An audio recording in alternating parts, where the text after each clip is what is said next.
Hey everybody, Butch Hartman here. Welcome to my art academy, and this is my online community. This is the first one.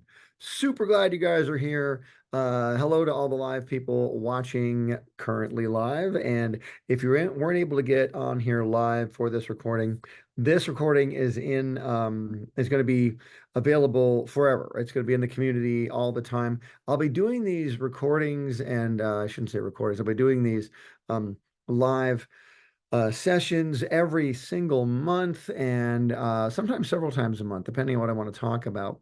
And I'm real excited to talk to you guys about the world of animation, the world of entertainment, the world of, movies, TV, whatever it is that people put on the screen, whether it's an animated story, live action, whatever. I want to talk about it here. I've been doing this for gosh, 40 years or so. And I have so many things to talk about, so many stories, and I want to share them with you guys. And today, the fun part about being in this academy, the Butch Hartman Online Academy, is we are talking about voiceover performances, and we're talking about just the world of voice acting. And I know that a lot of people out there, don't really, it's interesting. A lot of people don't really pay attention to voices when it comes to, cartoons and movies and things like that. A lot of the stuff involved in the voice acting world seems very effortless. And what I mean by that is, you'll turn on a show or a movie or something, and you'll just watch it. And if it's done well, you don't really pay attention to the sound or the sound effects or the voices or the characters. But if you're watching it and it's engaging and it's done well, you're just going to follow right along, right where the filmmaker wants you to go. But what we don't realize is, if as an audience member, is what went into making the product that you're watching, whether it's a cartoon, whether it's a live action, movie, whatever it is, TV show. A ton of work has gone into getting that product on the screen in front of your very eyes. And so, for example, I'll just point to this character here. I think you all know who this guy is, Danny Phantom. Danny Phantom is a drawing. He's just a mere drawing. In fact, I have another drawing of him. Where's another drawing I have? I have a drawing of him right here somewhere. And anyway, it's around. Here's a drawing. For example, here's a Spider-Man drawing, right? There's a drawing of Spider-Man. Spider-Man is just a drawing until we begin animating him and putting him on film, and then he becomes an animated moving character. But that character is going to need a voice. It's going to need an actor to voice the character, because it's very hard for an audience to relate to a character that doesn't speak. Yes, they can relate to that character, but it's a little harder. A great example of that is Star Wars. In fact, our special guest today, who'll be joining us very shortly, is a actor on a Star Wars show. But one of the characters on Star Wars who doesn't have a voice is R2-D2. He just makes a bunch of beeps and sounds, and we're able to relate to him because that character is spelled out so well. But again, if we don't have a voice for our character, the audience, it's going to be very hard to capture an audience's attention. So, for example, with Danny Phantom, he remains a drawing and just a, cartoon sketch until I begin moving him around and giving him a voice. So the art of voice acting is extremely, extremely important when it comes to, whether it's animated or live action. A lot of live action movies, you'll see, you don't even realize that a lot of voiceover has gone into it. You think you just point the camera and all the sound works perfectly. And no matter where I point the camera, no matter what the cut is, no matter what time of day it is, no matter where I'm filming, no matter where the movie takes place, whether I go underwater or I'm up in the sky or I'm, no matter where I point the camera, we all think as audience members, oh, the sound just worked perfectly. But what you don't see are people behind the scenes designing that sound. And every single aspect of every movie is sound designed. Every bit of ambiance, whether it's people on the street, airplanes in the sky, birds in the sky, bugs, wind, water, cars screeching, car tires, all of that sound design goes into putting the movie together. I mean, it goes into making the movie come to life. If there's a fight scene between two guys and they're fighting, right? I mean, if it's done well, we just watch it and it's amazing and it's something that seems really effortless. But if it's not done right, you're really going to notice. So a great sound designer and great sound technicians and great voice actors, like the man who just joined me right now. Look at that. Oh, my voice blew him back.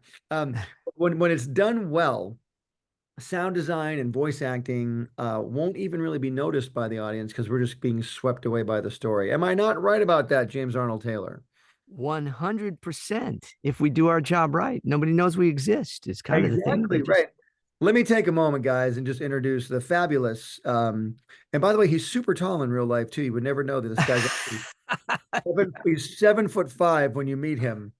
Thankfully, we're in uh, different rooms. I'm minuscule next to him. This is yeah, James Taylor, dear friend for many years. I've known him. Gosh, it's been like 20 years. I think I've known you, James. I can't at, believe how. at least, at least that. Yeah. But so to start, then I should say, hello there, because that's an Obi-Wan Kenobi thing. So there And you go. there he is. And I would love you to remove the baseball hat from your Obi-Wan cutout Oh, back there. see Able to, that? there he is. Well, There we go. but you know why I do that? Just Because tell the Obi-Wan audience. takes all the credit because so my camera will follow me around, right? Uh-huh. But it goes on his face and it thinks he's a person too, so it stays on him. So I put that on and I go like that. He's always getting all the attention. I know. Well, hey man, James, thank you for coming on. And I just want to tell everybody here in the Academy. And again, you guys, those of you that are on live, we're thrilled you're here. If you're not live and you're seeing this later, everything we're talking about applies to any time you watch this. I mean, we're talking about voice acting's kind of been the same ever since it was conceived in the movies, decades and decades ago. I was Yeah, telling the audience, James, like if it's a live action movie, for example, yeah, people think, oh, if the movie's good, they just point the camera and they filmed it and then it came up on the screen and everything worked perfectly. This scene was shot at night next to the water. And then we cut inside this dining room in a restaurant. And then we went up yeah, into the spaceship and everything was perfect. But yeah. all the sound design and the voice acting and the voice looping. I mean, what looping is when a group of people get in and do a bunch of ambiance for movies. I mean, can you describe your experience as a voice actor, James? What really got you Wow. started in this industry? Where did you realize, okay, I can become a voice actor? Well, thank you. And thank you for having me on. And I'm honored to be like I'm the first guest. Come on, what is that? You're the So first nobody guy. returned your calls. And then you're like, well, I guess I could get James. Yeah, But I can always get James exactly. It's like there's many people I wanted to interview. The whole yeah, list. but List. then, oh, well, thank you. Who's No, that so guy who does the voice of Olaf? That's the guy I wanted to interview. oh, darn it. So I'm kind of an anomaly in this, in that I always wanted to do voiceover. Hmm. I loved it. I think when I was about 4 years old, I saw Mel Blanc somewhere. Like I saw footage of him doing the voices of all these amazing characters, and Isn't I that thought, fascinating? I saw probably the same stuff yeah, you did. And the guy is just yeah. a machine. It was incredible. So him and Don Messick and Dawes Butler and Yep. June Foray and Paul Frees, all of them were they were amazing, and I wanted to do that. And then also, I found out pretty quickly, pretty young, that I had a pretty wide vocal range. I could do all sorts of different voices, and so I would, instead of getting beat up, I'd recreate movies and TV shows and things, and that's how I would distract the bullies For from. survival, right? I Yeah, because survived I was the same. always the smallest kid in the class. And so, I had to come up with something. You would probably draw them things and give them pictures of themselves then, I did right? a Or bit of whatever. the same thing. I tried to be funny. It's like I didn't know how to fight, so I'm like, there was a really funny line on Happy Days last time. Remember when Fonzie said this, Yeah. and then And everybody you laughed. distract them. And then there you go. Yeah. So it was really kind of that did it for me. And I pursued it.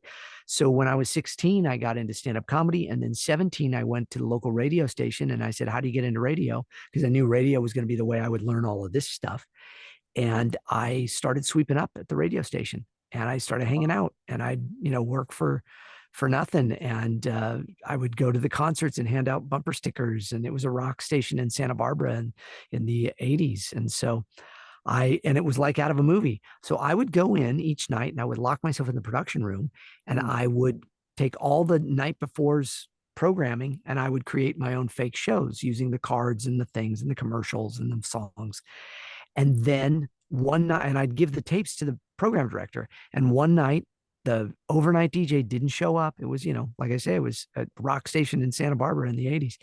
And they called me, "You're on, kid." And it was like out of a movie. And from that point on, I was on the air, and then I started producing morning show radio, and I started doing radio comedy for a syndicator.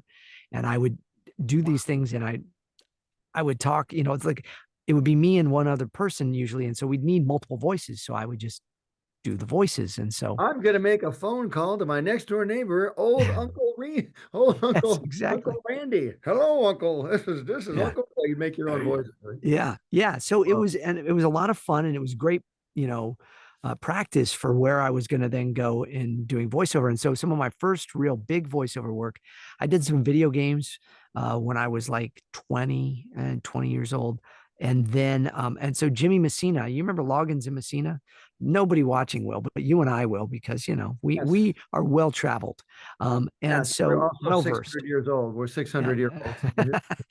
And so Jimmy Messina had a studio out in Santa Barbara, and he and I were friends because of the radio station. And he asked me to come in and do some dubbing of things for him. He had old tapes that he needed mastered and changed around. And I was a kid that needed the extra money, and I could roll a 2-track tape recorder and a DAT machine. And Wow. then they said, "Do you want to do voices in video games?" I'm like, "Yes." And so these were brand new. This game was called Emmett, and it was a video game that went backwards. It was time backwards. So Emmett is the word time backwards. And they needed someone that could age backwards. So I started as an old man. And then throughout the game, I got younger and younger and younger. And then by the end, I was a young kid. And so I was able to do that with my voice. And so I got the part. By the way, are the rights to Emmett are they free and clear? Can we grab that and remake the thing? We should remake it. Yeah, I don't know. No, no. That's a Well, good first idea. of all, first of all, that's an amazing story, and you said so much. We could do Yeah. 19 interviews with you. I want to go back for a sec. You said by the time you were 20, you were on the radio, and most people today are not. They're still like living at home at age 20, and they're still. I'm not saying it's not. I'm not saying anything about No, that. But you yeah, can do whatever you want. But like, you already got a career. You're sweeping up at a radio station because this is something you wanted to do. You were right. pursuing. You were like going after it because I most successful people that I meet, in fact, 99% of them that I meet, they had a drive in them and Yeah, they had a desire to go reach for what it was they wanted. And whether it's voice acting, whether it's animation like I did, or whether it's whatever it is, you've got to reach for it and yeah, go for it. And by the way, will doors get slammed in your face? Yes. Will everything absolutely. come true? No. Are you going to bump your head and skin your knee? Yeah, of course you're going to, but everybody does that. But it's the ones Yeah. who get through that that succeed. Go back to the radio. I didn't even know. I've known you all this time. I didn't know about the radio thing. That's really Oh, amazing. yeah. So You're on, kid. So when they I, that night, did they put you on live or was there a little yeah, I was live. I went from midnight to 6 in the morning, and it was great. I was like, "Hey, okay." I was like, young Michael J. Fox. Okay, we're gonna play, Metallica here, K-Tide. No, it was pretty one for cool. all And the here's one for all the ladies out yeah, there. there's a little Huey Lewis in the news from, Power of Love. And That's awesome, and man. so it was pretty cool. And then I became the radio station's production director.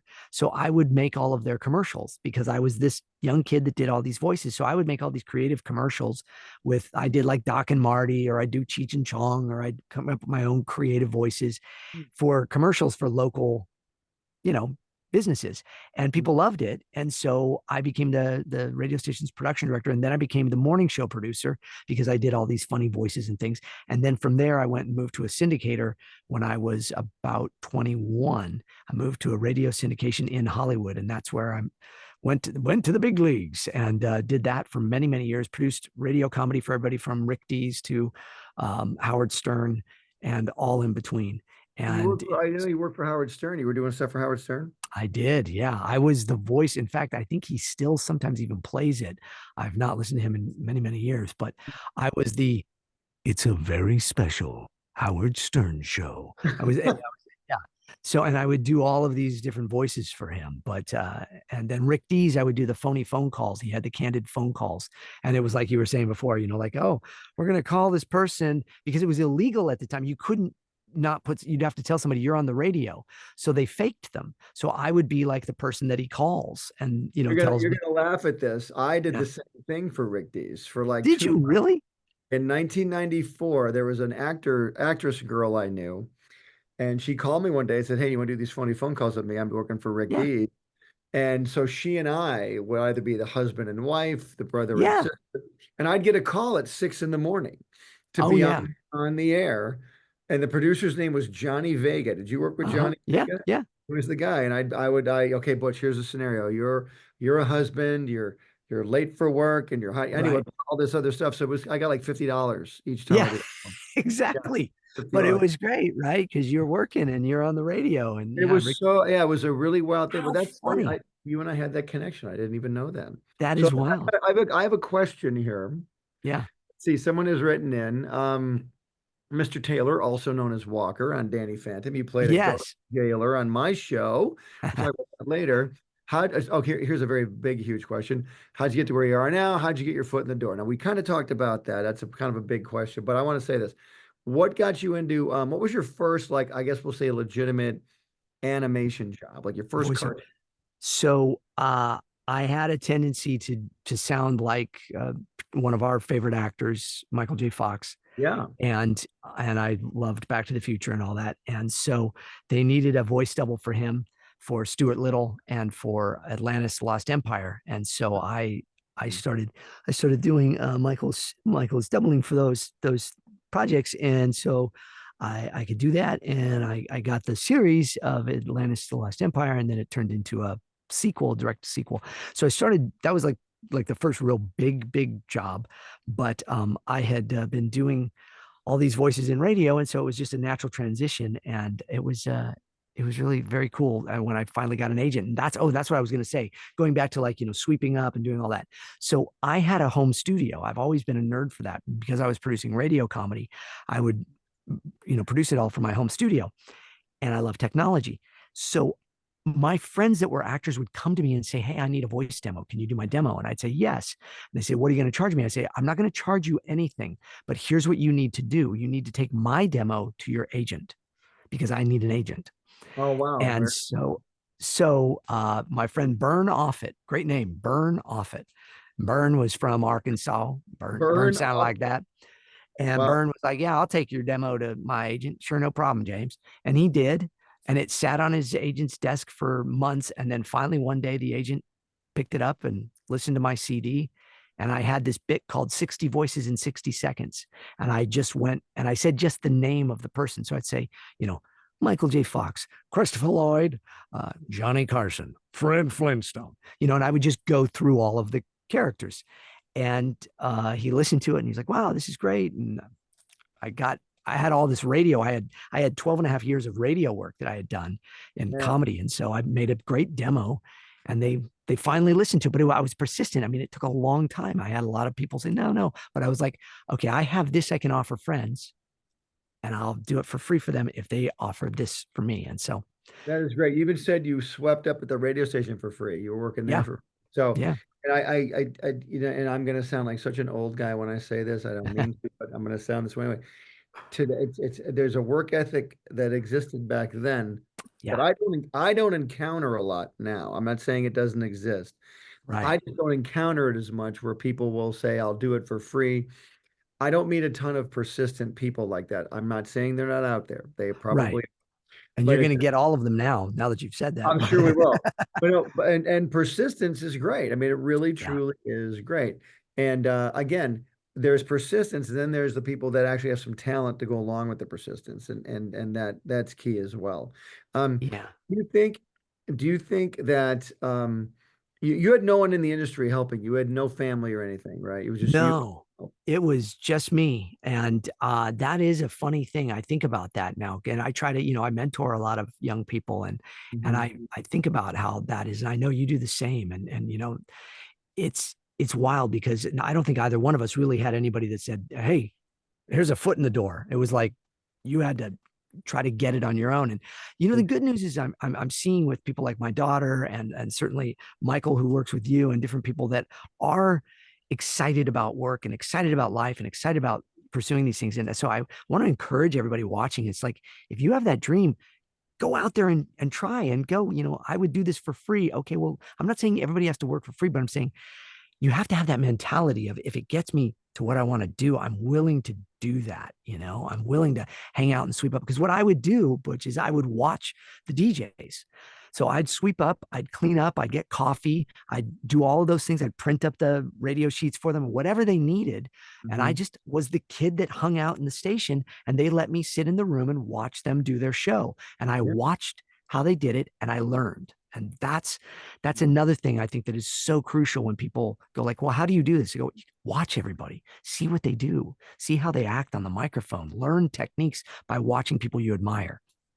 I Yeah. was just telling someone yesterday, and that's so great what you said. I was just telling someone yesterday, this person I was talking to really wants to get their movie made. They have a movie and they want to get it Mm. made. And I said, well, the way to do that is go work on somebody else's movie. And Yeah. they're, what do you mean? I'm just waiting for the financing to come into my movie. I was like, well, that's great. But go work on someone else's movie. Number one, you'll get connections. You'll learn the process even more. And I'm a big proponent of the Bible. I know you are as Yep. well. The Yep. Bible, biblical scripture says you reap what you sow. If Yep. you start sowing into someone else's dream, you're going to reap Mhm. that back for your own dream. It's when you start giving to other people's dreams, you're going to Yeah. reap that back. You're going to get it back, and you're going to get it back in ways you never probably thought. Let's go into so you're working, you're doing the Michael J. Fox stuff. You did the Atlantis thing. You did the Yep. Stuart, which is great. And then that kind of led into like the Cartoon Network, Nickelodeon era of your life. I guess you would in the Disney era where you kind of like in those three Yeah. years for a while. Yeah. Yeah. And then, yeah, so I was kind of known as the guy that was, kind of that young Michael J. Fox voice. And I'll never forget too, this is another story of persistence. So I had been doing promos for Fox, and they needed somebody. They originally wanted someone like Billy West. So like, we need somebody that can just do a bunch of voices. They want to do really creative new promos and stuff. Billy's super talented. Yep. Yeah. And so my agent was like, well, Billy's an animation guy, but who you need is James Arnold Taylor. He'll come in and he'll give you whatever you want.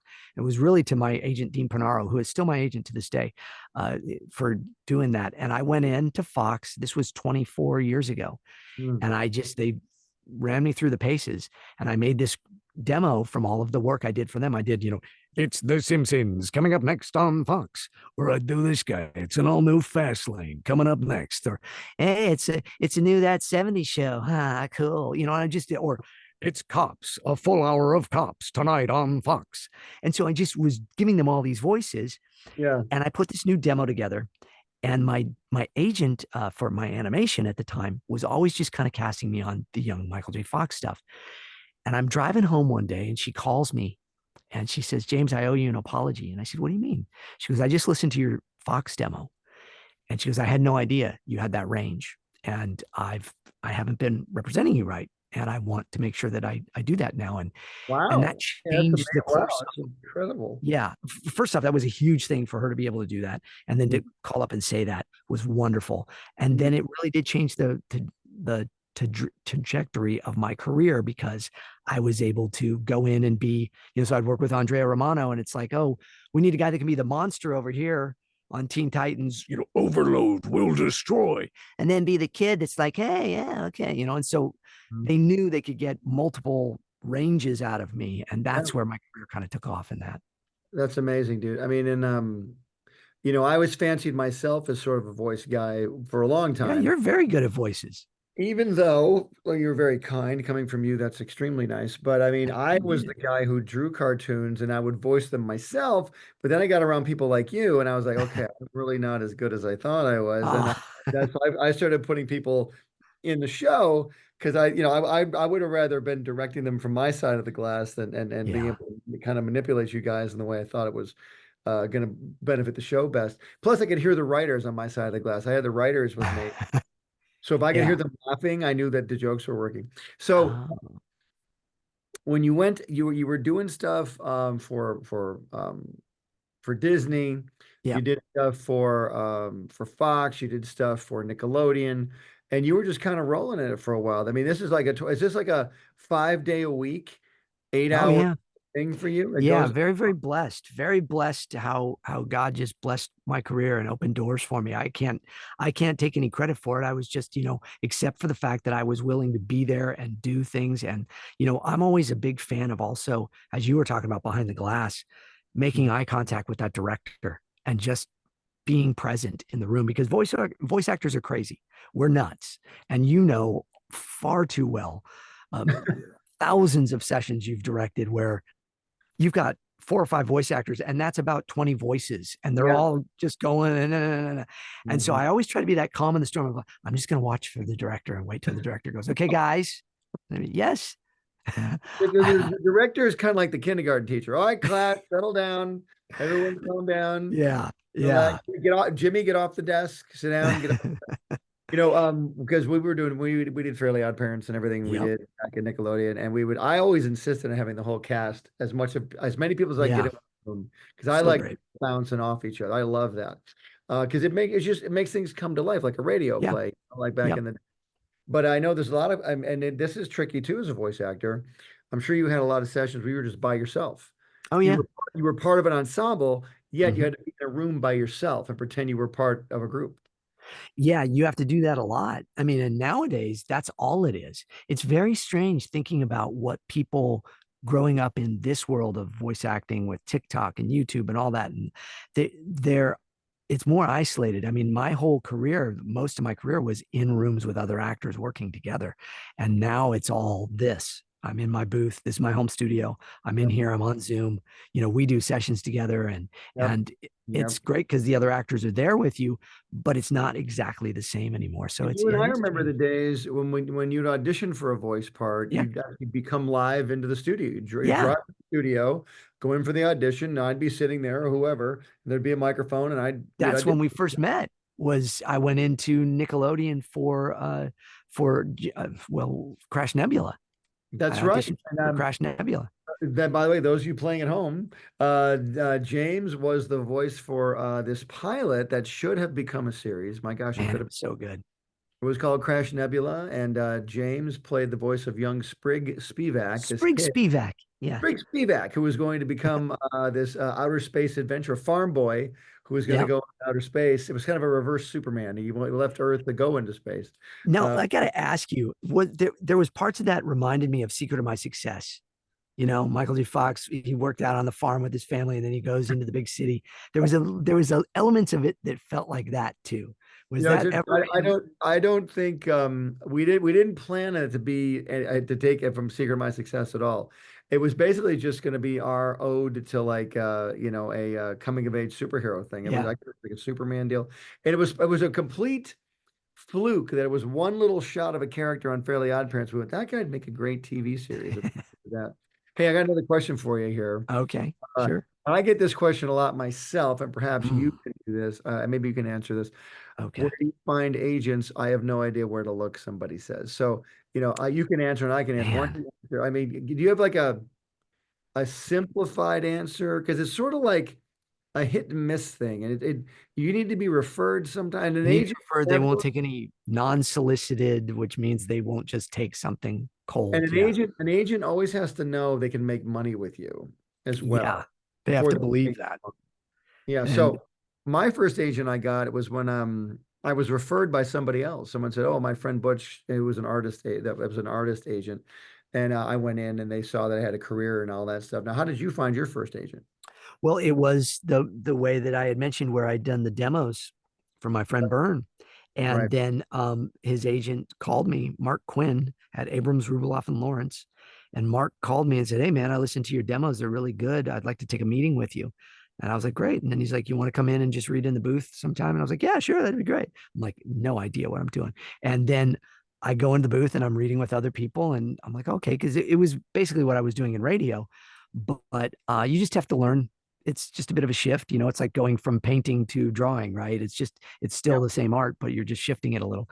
Yep. And I figured it out quickly, and they were like, "Yeah, we want to sign you." And it's so funny. There's another agent that was there previously that Byrne had given my demo to, Nancy Wolfson. I'll call Nancy out on this because she always says, "I can't believe I turned you down." Like she went, "Nah," and like she never listened. She's like, years later, she's like, "Oh, it's like one of my big regrets. I didn't actually, sit down and listen and call you on that." But it's very Happens fun. all It's the sweet of her to time. say that. But I know. That's fine. That's also cool. She admitted that. I mean, yeah, I just had a call with somebody today who said they were turned down for something, and Mhm. later on, the person that turned them down, ate their words too. I mean, it happens all the time. I pitched Fairly Odd Parents to Cartoon Network, and they said no, and I took Oh, it to Nickelodeon, and they said yeah. So I've heard that one before, wow. which is fun. Yeah, it's well, and so for somebody asking how do you get an agent, it's very different than it was when I was younger because I Yeah. mean, again, for one, it was CDs and even cassettes that you put your demos on and stuff. Like some of the first stuff I was auditioning with was I was putting it on cassettes.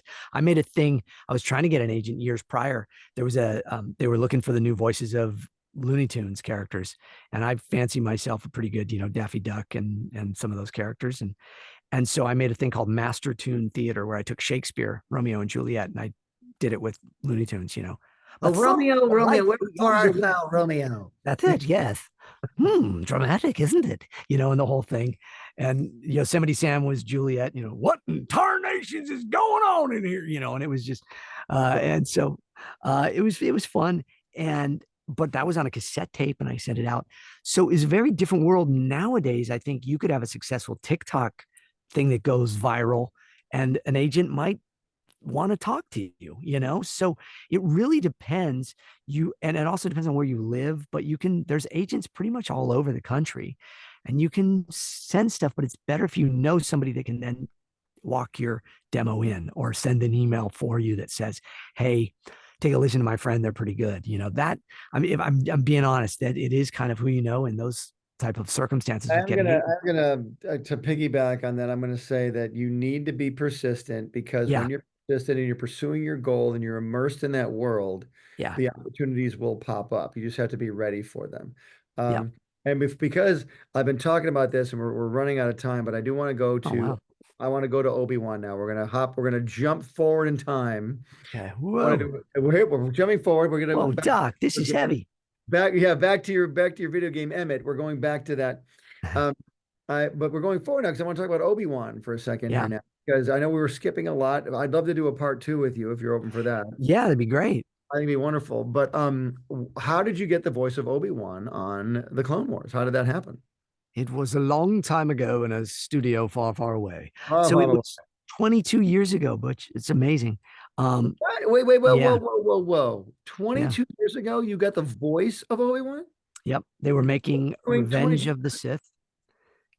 Yep, in the they were. movie, Yeah, they were still making the movies, and so they were doing this Clone Wars micro series for Cartoon Network, right? and Colette Sunderman had me audition, Mm. and I went into my agents. I had no idea what it was for. I thought it was just going to be doing some lines for Ewan because I do a lot of voice doubling for people.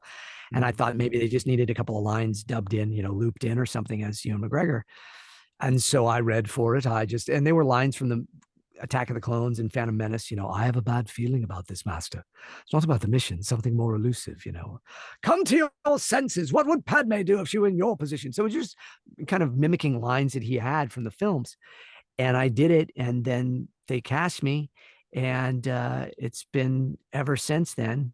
I've been very blessed to be Obi-Wan in all of the video games, all the toys, Wow. movies, TV shows. So anytime Ewan McGregor was him, back then in the three movies, and then we never thought he'd return. So I had been playing Obi-Wan over 100 episodes of Clone Wars and countless video games and toys and attractions and all sorts of stuff. So it's kind of weird because, again, that's the life of a voice actor. It goes back to what you were saying at the beginning. I'm Mr. Segway. I'm trying to get you back there.